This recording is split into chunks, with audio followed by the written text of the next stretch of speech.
100 ஆண்டு முன்னர் ஞாயிறு காலை. ஒரு அழகான கிராம வீடு. மண் வாசனை கொண்ட வீட்டில் அம்மா சமையல் தொடங்கினாள். அப்பா திண்ணையில உட்கார்ந்து பஞ்சாங்கம் பார்த்து சிரித்தார்.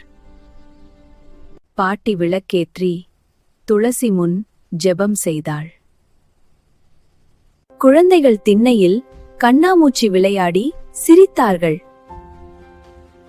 மதியம் வந்ததும் வாழை இலையில் சாப்பாடு தயார்.